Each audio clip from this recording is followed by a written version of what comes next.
Hello, my dear student. This is Muqtasiduzzaman Azad, and you are watching my YouTube channel MZ Math and Science.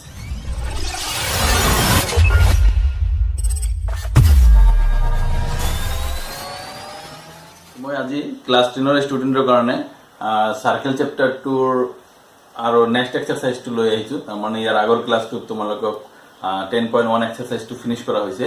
তো মই এতিয়া 10.2 exercise start কৰিম তোমালোকৰ কাৰণে। যাৰ আগতে এটা মানে থিওৰেম শিকিব লাগিব। সো সেই থিওৰেমটো লৈ আগবাঢ়ো। সো ফাৰ্স্ট কথা এটা আছে তোমালোকৰ যে আমি চেপ্টাৰ 2 আছিল কি টেনজেন্টৰ ওপৰত বৃত্তৰ তাৰমানে স্পৰ্শকৰ ওপৰত। এতিয়া কথা এটা হ'ল যে সাপোজ এটা সার্কেল, এটো এটা সার্কেল, এটো এটা সার্কেল, তিনটা বৃত্ত। সো মই যদি কম যে এই বৃত্তটোৰ ভিতৰত এটা বিন্দু ললো, ওকে, আৰু যদি এনে গলম যে এটা বিন্দু ললো বৃত্তটোৰ ওপৰতে, নাইবা এটা বিন্দু ললো বৃত্তটোৰ বাহিৰত। মই যদি কম এতিয়া যে এই বিন্দুটোৰ মাজেৰে যোৱাকে এই বৃত্তটোৰ এডাল বা এই বৃত্তটোলৈ স্পৰ্শক আঁকা, কিমানটা আঁকিব পাৰা আঁকা। সো এই বিন্দুটোৰ মাজেৰে যাব লাগিব কিন্তু হা। সো আমি যদি এনেকে আঁকো,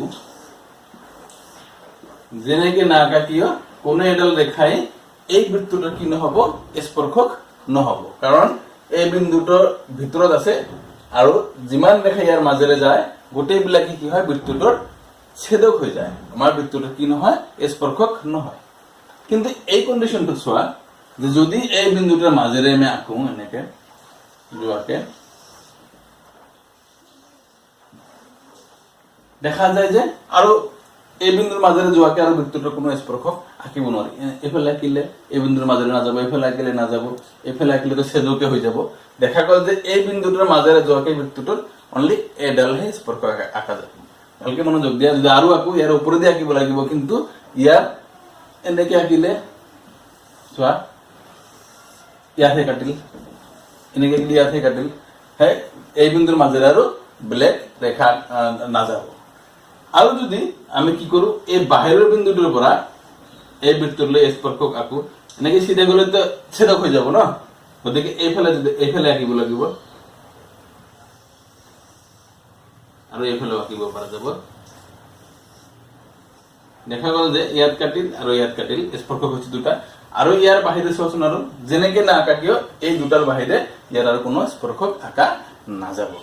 ওকে, তেনেহলে এই তিনটা কন্ডিশনৰ পৰা আমি এটা কথা ক'ব পাৰো। কি কথা ক'ব পাৰো? যে বৃত্ত এটাৰ ভিতৰৰ কোনো এটা বিন্দুৰ পৰা বৃত্তটোৰ কোনো স্পৰ্শক আঁকিব নোৱাৰি। আৰু যদি বৃত্তটোৰ ওপৰত কোনো এটা বিন্দু থাকে তেতিয়াহ'লে সেই বিন্দুৰ মাজেৰে যোৱাকে এডাল স্পৰ্শক আঁকিব পাৰি। আৰু যদি বৃত্তটোৰ বাহিৰত কোনোবা এটা বিন্দু থাকে সেই বিন্দুটোৰ পৰা বৃত্তটোলৈ কেইডাল স্পৰ্শক আঁকিব পাৰি? দুডাল। সেই তিনিটা কথা মনত ৰাখিব লাগিব। যদি পৰীক্ষাত শৰ্ট কোশ্চিন সোধে যে বৃত্ত এটাৰ ওপৰত এটা বিন্দুৰ মাজেৰে কিমানডাল স্পৰ্শক আঁকিব পাৰি, অপশ্যন দিল এটাও আঁকিব নোৱাৰি, এটা আঁকিব পাৰি, দুটা আঁকিব পাৰি, নাইবা চাৰিটা আঁকিব পাৰি, কি কবা?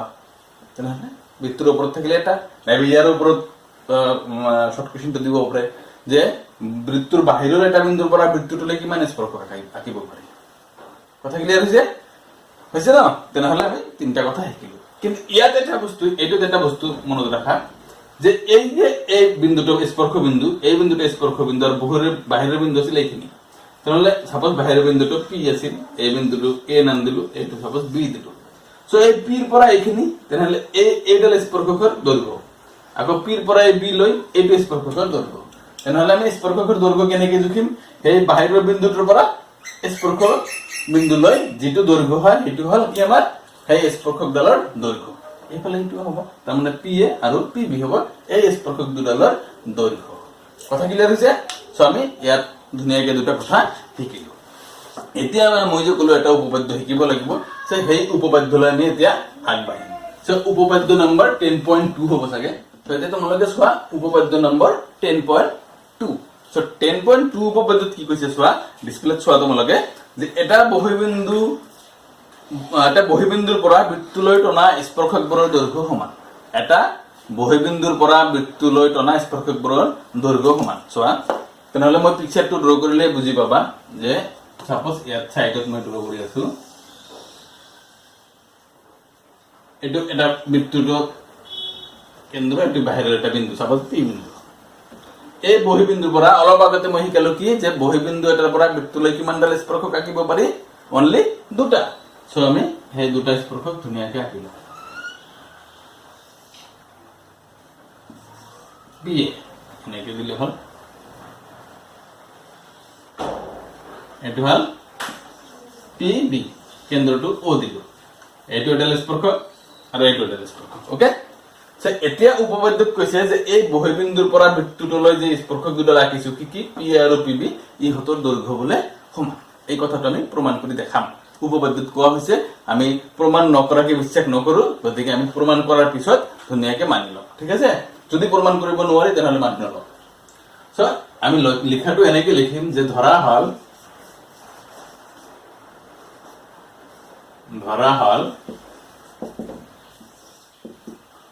ও কেন্দ্ৰীয় বৃত্তুৰ বৃত্ত এটাৰ বহিবিন্দু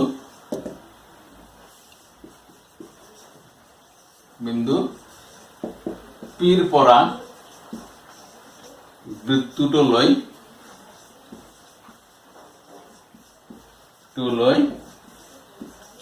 পি এ আৰু পি বি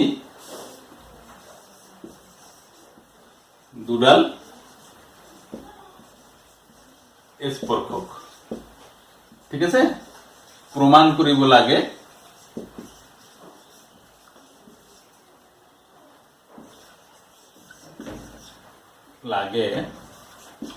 যে এই পি এ আৰু পি বি সমান। এই বস্তুটো আমাক ধুনীয়াকে প্ৰমাণ কৰি দেখাব লাগে। আমি প্ৰমাণ কেনেকে কৰিম? আমি অলৰেডি 10.1 এটা উপপাদ্য শিকিছো। কি উপপাদ্যটা আছিল? যে বৃত্ত এটা স্পৰ্শ বিন্দুৰ মাজেৰে যোৱা ব্যাসাৰ্ধডাল স্পৰ্শকৰ ওপৰত লম্ব হয়। সেই উপপাদ্যটা আমি ইয়াত ব্যৱহাৰ কৰিব পাৰিম। সো আমি প্ৰমাণটো এনেকে কৰিম, যাৰ সেইটো উপপাদ্য ব্যৱহাৰ কৰিব লাগিলে কি কৰিব লাগিব? আমাৰ ইয়াত সেই স্পৰ্শ বিন্দুৰ মাজেৰে যোৱাকে ব্যাসাৰ্ধ আঁকিব লাগিব। যাৰ কাৰণে আমি কি কৰিম? এই ও এ আৰু এই ও বি এইটো সংযোগ কৰি দিলো। ওকে, কথা ক্লিয়াৰ হৈছে? আমি এইটো যেহেতু আমাৰ প্ৰমাণ আমি কৰি আছো, এই সংযোগ কৰিবলৈ কথাটোতো উপপাদ্যত কোৱা নাই, আমি নিজে ইচ্ছাই নিজৰ সুবিধাৰ কাৰণে কৰিছো। গতিকে আমি এই বস্তুটো এনেকে কৈ দিব লাগিব। কি কবা?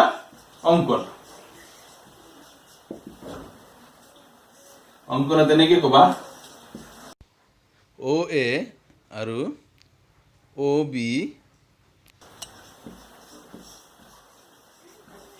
সংযোগ কৰা হল। তো এবাৰ আমি প্ৰমাণ কৰি, এনেকে প্ৰমাণ কৰিম। চোৱা যে আমি ধুনীয়াকে ত্ৰিভুজৰ সৰ্বসমতাৰ ধৰ্ম ব্যৱহাৰ কৰি প্ৰমাণ কৰিম। আমি অলৰেডি ক্লাছ 9ত যদিও সৰ্বসমতাৰ ধৰ্ম শিকিছো, মই ত্ৰিভুজ চেপ্টাৰটো শিকোৱাতেও তাতেও ধুনীয়াকে শিকাই দিছিলো। লগতে আৰু কি কৰিছো? এই ও এ ও বি সংযোগ কৰিছো, লগতে ও পি টোও সংযোগ কৰি দিয়া। ত্ৰিভুজৰ ধৰ্ম ব্যৱহাৰ কৰিম, তাতো ত্ৰিভুজ হোৱা নাছিল, তেতিয়াহ'লে ইয়াত যে পি এ আৰু পি বি সংযোগ কৰা হৈছে লিখিছো হা, আৰু ইয়াত এনেকেও লিখে দিয়া ও পি সংযোগ কৰা হয়, ও পি সংযোগ কৰা হয়। তিনটা একেবাৰেও লিখিব পাৰা যে পি এ পি বি আৰু ও পি সংযোগ কৰা হয়। এনেকে লিখিলেও হ'ব, এনেকে লিখিলেও হ'ব। ঠিক আছে, এইবাৰ আমি প্ৰমাণত এনেকে লিখিম যে ও এ পি আৰু ও বি পি দুটা ত্ৰিভুজ হৈছে। এই ত্ৰিভুজ দুটাৰ পৰা চোৱা যে ত্ৰিভুজ ও এ পি আৰু ত্ৰিভুজ ও বি পিৰ পড়া কি পাও চোৱা ফাৰ্স্ট এটা বস্তু লক্ষ্য কৰা এইটো ও এ আৰু ও বি কি হ'ব ইয়েস সমান হ'ব কি সমান হ'ব একে বৃত্তৰ ব্যাসাৰ্ধৰ সমান আমি এনেকে লিখিম ও এ সমান ও বি কাৰণ একে বৃত্তৰ ব্যাসাৰ্ধ গল একটু বুঝে পাইছা এই ও এ আৰু এই ও বি কি সমান কাৰণ হৈছে কি একে বৃত্তৰ ব্যাসাৰ্ধবোৰ সমান যেনেকে একে সাইকেলৰ এটা চকাৰ গোটেইবিলাক স্পোক সমান ঠিক তেনেকুৱাকে একে বৃত্তৰ ব্যাসাৰ্ধবোৰ সমান লগতে চোৱা এই বস্তুটো এই এংগেলটো এইটো আৰু এইটো কিমান কি হ'ব 90 ডিগ্ৰী নহব কেনেকে 10.1 উপপাদ্য মতে কেনেকুৱা আছিল যে স্পৰ্শ বিন্দুৰ মাজেৰে যোৱা ব্যাসাৰ্ধ স্পৰ্শকৰ লম্ব শৰ্টকাট যদি কম এনেকে ক'ব পাৰি হা তো আমি এনেকে লিখিম এটো যে angle O A P is equal to angle O B P এটো কি প্রত্যেককে 90 ডিগ্রি না কারণটো কি 90 ডিগ্রি যে স্পর্শ বিন্দুর মাঝারে যাওয়া ব্যাসার্ধ স্পৰ্শকৰ লম্ব এটো লিখি দিব পাৰা স্পৰ্শ বিন্দুৰ মাঝাৰে যাওয়া ব্যাসাৰ্ধ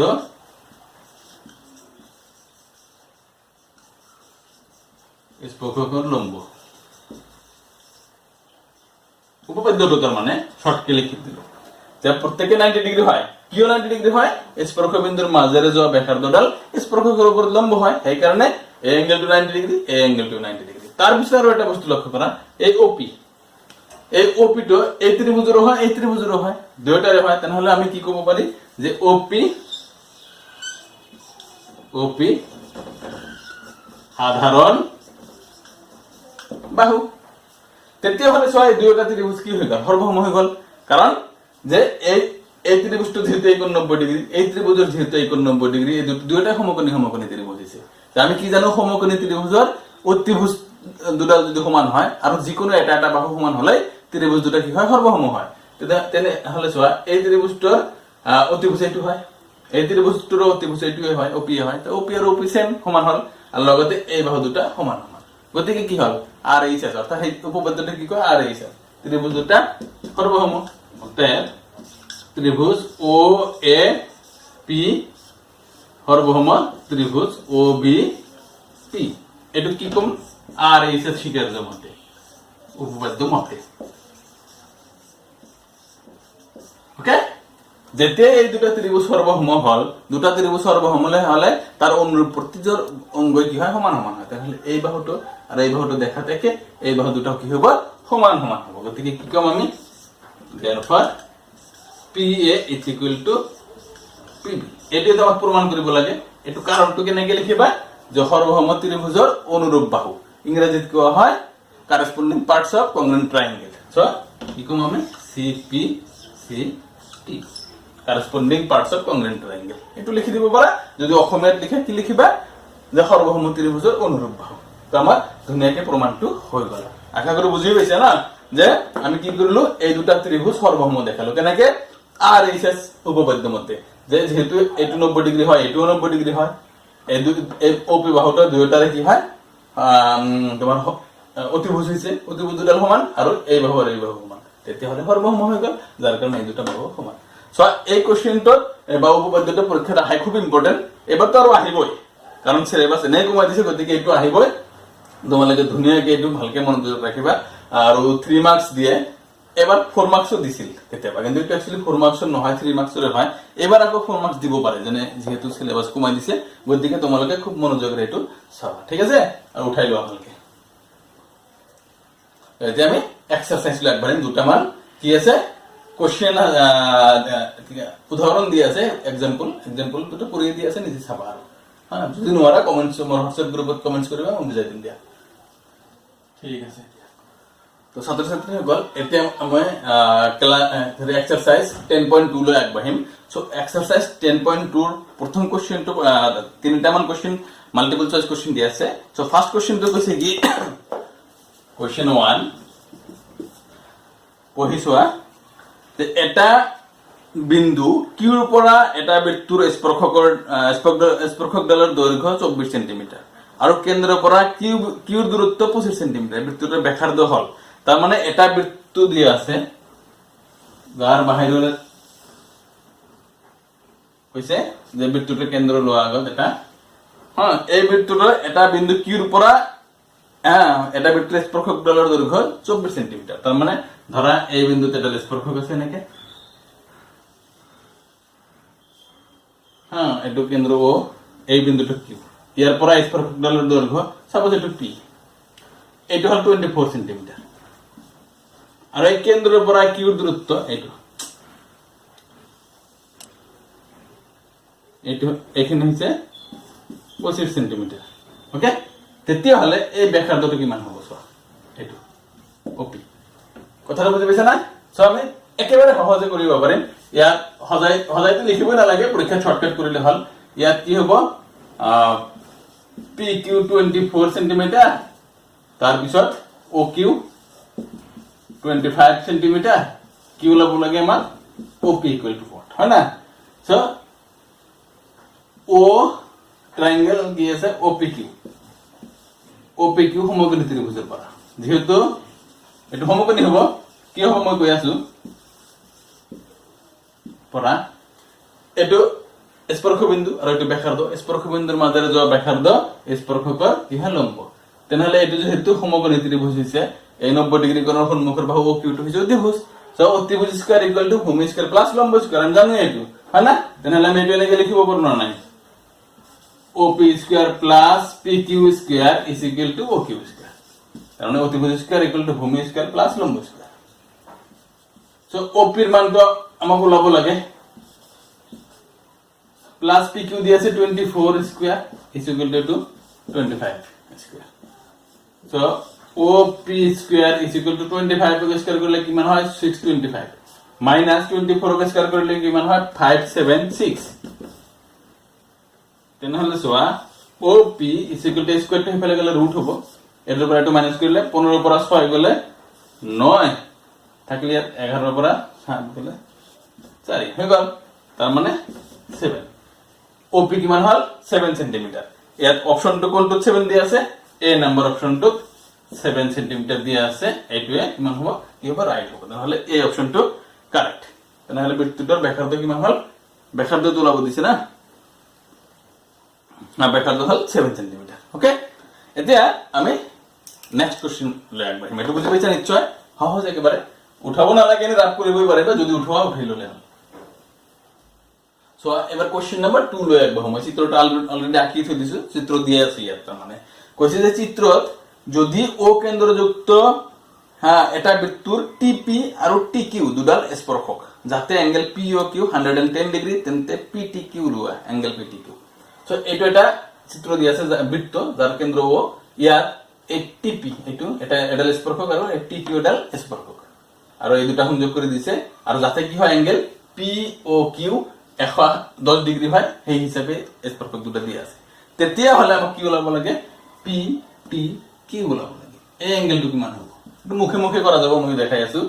যেহেতু PT এডাল স্পর্শক, এইটো 90 ডিগ্রি হ'ব, স্পর্শ বিন্দুৰ মাজে যোৱা ব্যাসাৰ্ধ স্পৰ্শকৰ লম্ব, এইটো 90 ডিগ্ৰি হ'ব।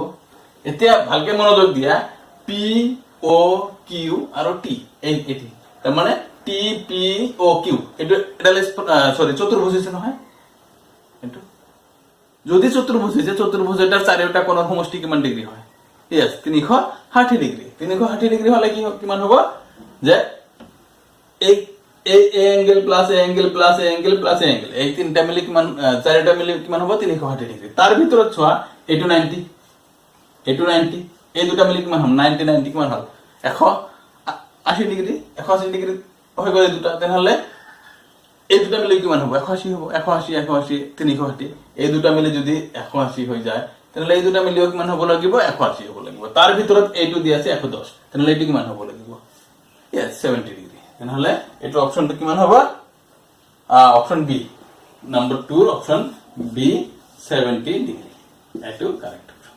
ওকে, তো লিখি দিব নালাগে, যেহেতু এইটো চতুর্ভুজ, এনে ডাইরেক্ট লিখিলে হল গোটেই কেইটা কোণৰ সমষ্টি 360, এই দুটা মিলি এইটো 90 এইটো 90 180 হল, এই দুটা মিলিও 180 হ'ব, হৈ গ'ল।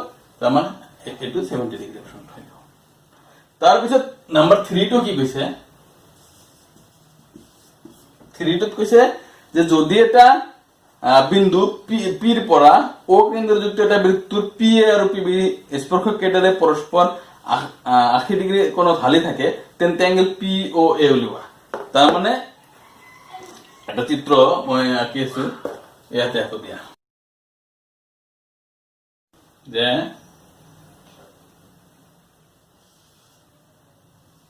এডাল এডাল স্পর্শক, এইটো এডাল স্পর্শক। অকেন্দ্রীয় বৃত্তুর কি কি স্পর্শকের নাম দিছে? পি এ এর পৰা ও বিন্দু, হ্যাঁ পি এ আৰু পি বি, এইটো পি এইটো এ পি বি এনেকুৱা আছে।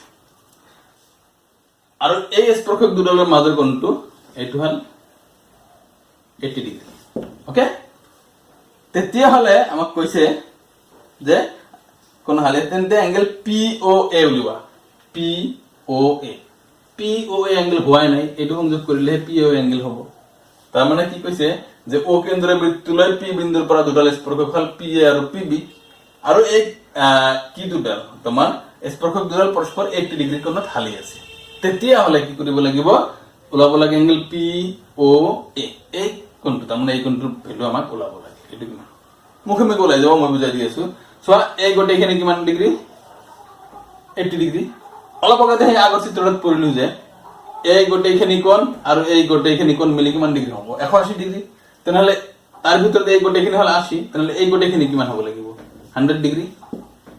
শিওৰ? এই আগৰ 2 নম্বৰ কোশ্চেনটোৰ পৰা, এই চিত্ৰটোৰ পৰা শিকিলো, সেই হিচাপে এইটো কিমান হ'ব? 100 ডিগ্ৰী। তাৰ এতিয়া এইখিনিলৈকে ক্লিয়াৰ? তাৰ আগত চোৱা দিয়া যে আমি উপপাদ্যটো যে প্ৰমাণ কৰিলো 10.2, তাতে কি কৰিছিলো? সেম ফিগাৰ আছিল না? এই ওপৰৰ ত্ৰিভুজটো আৰু এই তলৰ ত্ৰিভুজ দুটা সৰ্বসম হয়, আমি প্ৰমাণ কৰিছিলো সৰ্বসম হয় বুলি। তেতিয়া সৰ্বসম হলে এই কোণটো আৰু এই কোণটো সমান সমান নহব? যেনেকে এইভাবে সমান হৈছিল, এইভাবে সমান হৈছিল, 80 সমান হৈছিল, সেই হিচাপে এই কোণ দুটো কি হব? সমান সমান হব। তেনেহ'লে এই গোটেইখিনি মিলি যদি 100 ডিগ্ৰী হয় আৰু তাক সমান সমান দুটা ভাগ কৰিলে এটা ভাগ কিমান কি হব? ইয়েস 50। তাৰ মানে এই কোশ্চেন মাৰ্ক দিয়ে দিছে এই কোণটোৰ মান কিমান ডিগ্ৰী হ'ব? 50 ডিগ্ৰী। তাহলে 3 নাম্বাৰ যেটো কোশ্চেন আছিল ইয়াৰ অপশন কোড দিয়া আছে, এ নাম্বাৰ অপশনতে দিয়া আছে 50 ডিগ্ৰী। সো এইটো হ'ব কাৰেক্ট आंसर। আশা কৰো নিশ্চয় বুজি পাইছা। সো আমাৰ মাল্টিপল চয়েস কোশ্চেন তিনটা ধুনীয়াকৈ হৈ গ'ল সলভ কৰা। হয়না? একেবাৰে সহজ। এবাৰ আমি নেক্সট কোশ্চেন লৈ আগবাঢ়িম। মনোযোগ দিবা। সো ছাত্ৰছাত্ৰীসকল, এতিয়া কোশ্চেন নম্বৰ 4 লৈ আগবাঢ়ো। কোশ্চেন 4ত কি কৈছে? মই চিত্ৰ আধাখিনি আঁকিছো, কোশ্চেন পঢ়ি গোটেইখিনি আঁকি আছো। প্ৰমাণ কৰা যে বৃত্তৰ বেকৰ মূৰত টনা স্পৰ্শকবোৰ সমান্তৰাল। তাৰ মানে কি কৈছে যে আমাৰ এটা বৃত্ত যদি থাকে আৰু তাৰ এডাল বেক আঁকা হয়, আৰু সেই বেকডালৰ মূৰ দুটাৰ মাজেৰে যদি দুটা কি আঁকা হয়? স্পৰ্শক আঁকা হয়, তেনেহ'লে সেই দুটা বোলে সমান্তৰাল হয়। অৰ্থাৎ কথাটো এনেকুৱা, যিকোনো এটা বৃত্তৰ এডাল বেক আঁকিলে তাৰ দুই মূৰত দুটা যদি স্পৰ্শক আঁকো দুই মূৰৰ মাজেৰে, তেতিয়াহ'লে এই স্পৰ্শক দুডাল বোলে সমান্তৰাল। তেনেহ'লে মই স্পৰ্শক দুডাল আঁকিয়ে দিম। এই বেকটো এ বি এডাল বেক লোৱা হৈছে, তাৰ দুই মূৰ মানে এই এ বিন্দু আৰু বি বিন্দু, এই এৰ মাজেৰে এডাল স্পৰ্শক ধুনীয়াকৈ আঁকি দিয়া, বিৰ মাজেৰে এডাল স্পৰ্শক ধুনীয়াকৈ আঁকি দিয়া। নাম দিলে হ'ল পি কিউ আৰ এস। ওকে, আমি আঁকি দিলো। এতিয়া প্ৰমাণ কৰি দেখাব লাগে পি কিউ আৰু আৰ এস এই স্পৰ্শক দুডাল কি সমান্তৰাল। আমি এনেকে লিখিম যে ধৰা হল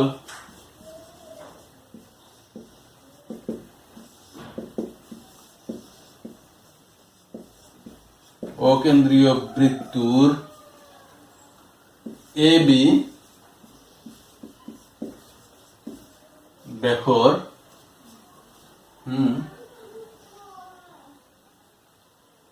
দুই মূৰ এ আৰু বিৰ মাজেৰে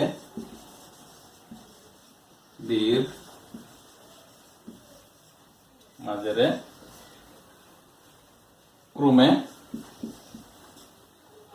পি কিউ আৰু আৰ এস দুডাল স্পৰ্শক, আৰ এস দুটা বা দুডাল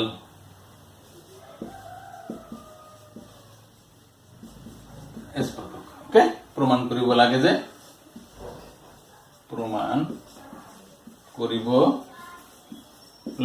যে এই স্পৰ্শক দুডাল কি সমান্তৰাল, অৰ্থাৎ পি কিউ সমান্তৰাল আৰ এস। এই কথাটো আমাক প্ৰমাণ কৰিব লাগে। কোনো অংকন চংকন একোই নালাগিব, অলপতে প্ৰমাণ হৈ যাব। চোৱা প্ৰমাণত আমি ধুনীয়াকৈ লিখিম, বুজাই দিলো মই আগত যে যেহেতু এই বি এডাল আমাৰ কি বেক, এই অকেন্দ্ৰীয় বৃত্তটোৰ আমাৰ এই বি এডাল হৈছে বেক, আৰু এই বেকৰ এটা মূৰ হল এ, আন এটা মূৰ হল বি। এই এৰ মাজেৰে পি কিউ এডাল স্পৰ্শক আঁকা হৈছে, আৰু এই বিৰ মাজেৰে আৰ এছ এডাল কি আঁকা হৈছে স্পৰ্শক আঁকা হৈছে তে প্ৰমাণ কৰি দেখাম আমি এই পি কিউ আৰু আৰ এছ সমান্তৰাল সো ভালকে মনোযোগ দিয়া যে এই এ বি যদি ব্যাস হৈছে তাহলে ও এ কিন্তু ব্যাসার্ধ হৈছে বা ও বিও ব্যাসার্ধ হৈছে তো আমি সেই 10.1 উপপাদ্য যে পঢ়িছিল তার মানে ইয়ার আগৰ ক্লাছত যে স্পৰ্শ বিন্দুৰ মাজেৰে যোৱা ব্যাসাৰ্ধ স্পৰ্শকৰ কি হয় লম্ব হয় সেই হিচাপে এই ও এ কি হ'ব পি কিউৰ ওপৰত লম্ব হ'ব সিমিলাৰলি ও বি কি হ'ব আৰ এস এৰ ওপৰত লম্ব হ'ব তে সেই বুদ্ধিটো খটালে আমাৰ হৈ যাব এনেকে লিখিম যে যেহেতু স্পৰ্শ বিন্দুৰ মাজেৰে যোৱা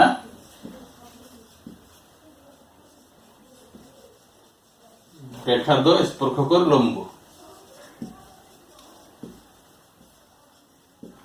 ওকে অতএব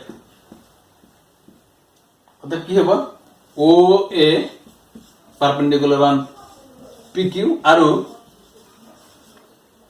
ও B perpendicular on R S okay এটা লিখিলো therefore যেহেতু এইটো লম্ব তেনেহলে এই এঙ্গেলটো কিমান ডিগ্ৰী হ'ব 90 ডিগ্ৰী একেদৰে এইফালৰ এই এঙ্গেলটো কিমান হ'ব 90 ডিগ্ৰী হ'ব তো আমি এনেকে লিখিব পাৰো না অতএব angle B A P is equal to 90 degree আৰু angle ABS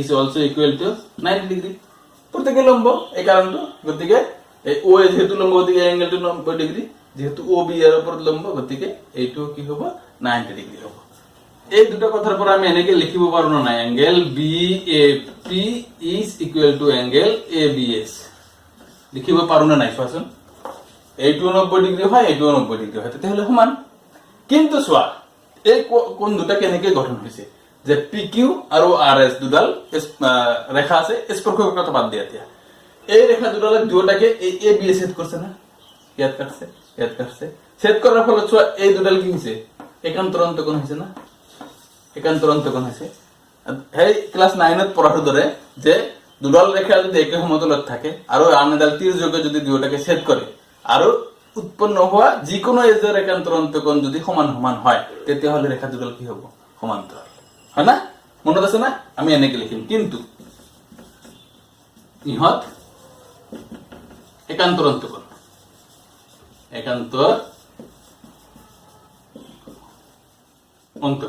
therefore PQ সমান্তৰাল RS হৈ গল আমাৰ প্ৰমাণ নিশ্চয় বুজি পাইছা যে আমি কি কৰিলো এই একান্তৰ অন্তকোণ যত এটো আৰু এটো সমান হোৱাৰ কাৰণে এই PQ আৰু RS ৰেখা দুডাল কি হৈ গল সমান্তৰাল হৈ গল একচুয়ালি এটো এনেকে লিখিব লাগে ইহত PQ আৰু RS ৰেখাৰ তীৰ্যক AB এ উৎপন্ন কৰা একান্তৰ কোণ এই কথাটো লিখিলে বেছি ভাল কিন্তু এটো লিখিলে অসুবিধা নাই ঠিক আছে তো আমি এনেকে প্ৰমাণ কৰি দিলো আশা কৰো বুজি পাইছা কোনোবাৰ যদি প্ৰবলেম হয় ভিডিও ব্যাক কৰি আকৌ চাবা হ্যাঁ আৰু এটা কথা ইম্পৰ্টেন্ট কথা কোনোবাই যদি চ্যানেলটো সাবস্ক্ৰাইব কৰা নাই তেতিয়াহলে সোনকালে সাবস্ক্ৰাইব কৰি লোৱা কাৰণ এই ক্লাছবিলাক এনেকে সিৰিয়ালি চলি থাকিব আৰু তোমালোকৰ যেনেকৈ সিলেবাস দি আছে ধুনীয়াকৈ এই সিলেবাস মতে গোটেইখিনি চেপ্টাৰ আমি কভাৰ কৰিম গোটেইখিনি ক্লাছ শেষ কৰি দিয়া হ'ব গতিকে ক্লাছ ক্ষতি নকৰি নিজৰ বন্ধু বান্ধৱলৈ শেয়াৰ কৰিবা সো আমি এটা নেক্সট কোশ্চেন লৈ আগবাঢ়িম সো এতিয়া কোশ্চেন নম্বৰ 5 লৈ আগবাঢ়ো কোশ্চেন নম্বৰ 5 ত কি কৈছে চোৱা মই ফিগাৰ অকমান ড্ৰ কৰি থৈ দিছো যে প্ৰমাণ কৰা যে বৃত্তৰ স্পৰ্শ বিন্দুত টনা লম্বডাল কেন্দ্ৰৰ মাজেৰে যায় সো আমি যে ও কেন্দ্ৰ এটা বৃত্ত লৈছো আৰু এই বৃত্তটোৰ এ বিন্দুত এডাল স্পৰ্শক আঁকিছো কি PQ এই PQ ৰ স্পৰ্শ বিন্দু হৈছে এই এৰ ওপৰৰ এৰ বিন্দুৰ মাজেৰে যদি এই স্পৰ্শকৰ এডাল লম্ব আঁকো আমি সাপোজ এইটো আঁকিলো সাপোজ AB এই লম্বডাল বলে কেন্দ্ৰ ওৰ মাজেৰে যায় সঁচাকৈ গৈছে কিন্তু আঁকি দেখালে তো নহব না এটো পুক্তি আৰু যুক্তিত আমি দেখাব লাগিব হয় এটো এই AB ৰেখাডাল কেন্দ্ৰ ওৰ মাজেৰে গৈছে সো আমি এনেকে লিখিম অলপ এটো থিংকিংটো কমান ক্ৰিটিক্যাল যদিও একেবাৰে সহজ বস্তুটো সোয়া লিখাত এনেকে লিখিলে হল যে ধৰা হল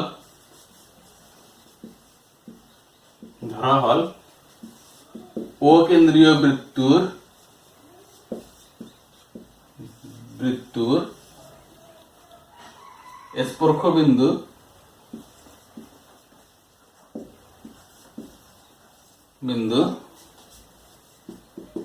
এৰ মাঝেৰে যোৱা পিকুয়েডাল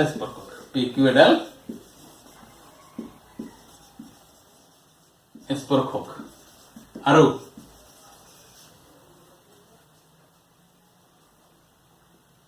AB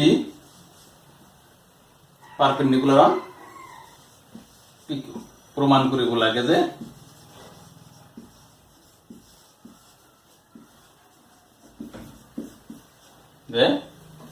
AB ৰেখাডাল কেন্দ্ৰ ওৰ মাঝে যায়।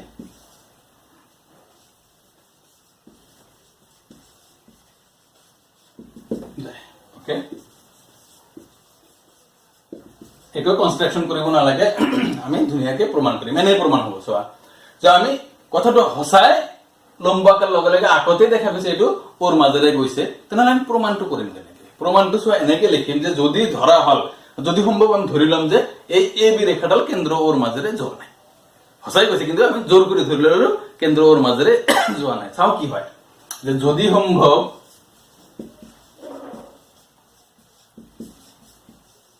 ধৰা হল AB ৰেখাডাল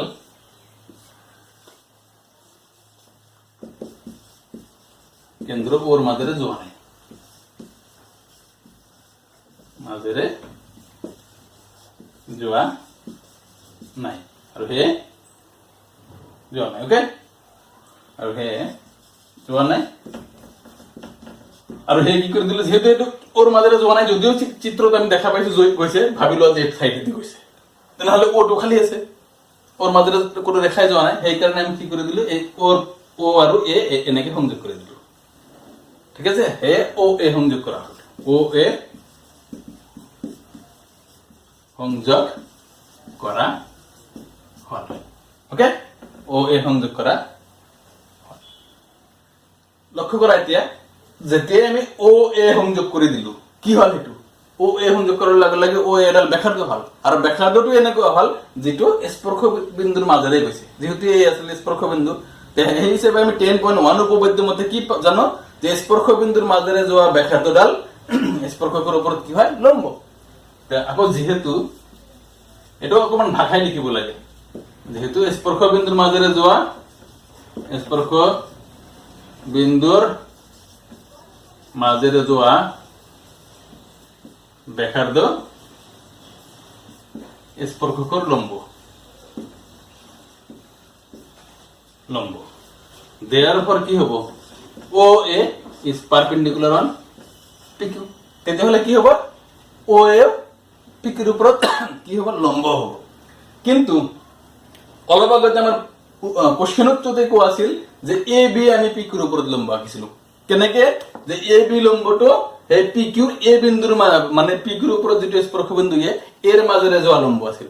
আকৌ আমি এই ও এও পাই আছো কি সেই এৰ মাজেৰে যোৱা লম্ব। এটো কেনেকে সম্ভৱ? চোৱাচোন, মই কওঁ ইয়াত চোৱা, এটা ৰেখা আঁকিলো, ইয়াত এই বিন্দুটোৰ মাজেৰে এটা লম্ব আঁকা, মই যদি কওঁ আৰু বেলেগ এটা লম্ব আঁকা এই বিন্দুৰ মাজেৰে, আঁকিব পাৰিবা? নহয়, এনেকে কি লম্ব হব, এইফালে কি লম্ব হব? এইটো নহয়। তাৰমানে কোনো এটা ৰেখাৰ এটা নিৰ্দিষ্ট বিন্দুৰ মাজেৰে এডালহে লম্ব আঁকিব পাৰি। কিন্তু কি লিখিম যে কোনো ৰেখাৰ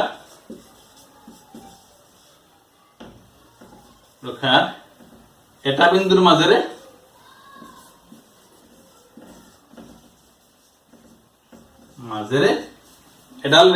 এডালহে লম্ব আঁকিব পাৰি, লম্ব আঁকিব পাৰি। therefore ও এ আৰু এ বি ৰেখা দুডাল মিলি যাব, ও এ বি ৰেখা দুডাল